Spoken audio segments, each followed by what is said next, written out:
ହବ ଏଆଡେ କହ ନା ଯୋଉ କେମିତି ଲାଗୁଛି ପାର୍କଟା କେମିତି ଲାଗୁଛି? ବହୁତ ବଢିଆ ଲାଗୁଛି। ଏ ପାର୍କଟା ନାଁ ଜାଣିଛୁ? ଏଇଟା ହଉଛି ବିରୁପା ପାର୍କ ଆଉ ଏଇଟା ହଉଛି ହଁ କଟକ ଚୌଦ୍ୱାର। ତ ମୁଁ ତତେ କହୁନଥିଲି ଗୋଟେ ସୁନ୍ଦର ଜାଗାଟେ ଅଛି ଚାଲିଯିବା ବୁଲିବାକୁ।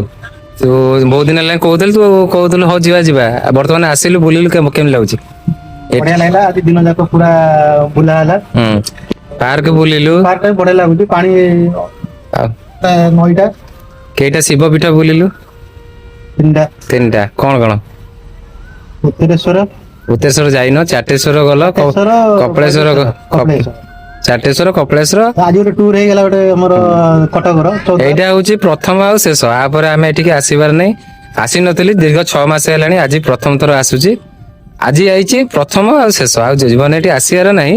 କିନ୍ତୁ ଗୋଟେ ବହୁତ ଦିନ ଇଚ୍ଛା ଥିଲା ମାନେ ମନ କାମ ବ୍ୟସ୍ତରେ ଆସିପାରୁନି। କାମ ବ୍ୟସ୍ତ ନୁହଁ ଏ ଜାଗା ଯେତିକି ଖୁସି ଦେଇଛି କିନ୍ତୁ ମଣିଷ ବେଇମାନ କରିଛନ୍ତି ତ ବିଶ୍ୱାସଘାତକ କରିଛନ୍ତି ତ ସେଇଟା ଭାରି କଷ୍ଟଦାୟକ। କମେଣ୍ଟ କରି କହିବେ କଣ ପଇସା ଆସୁନି ଆପଣ ମାନେ ବି ଜାଣିପାରୁଥିବେ ଟିକେ ଟିକେ ଇଏ କରିପାରୁଥିବେ।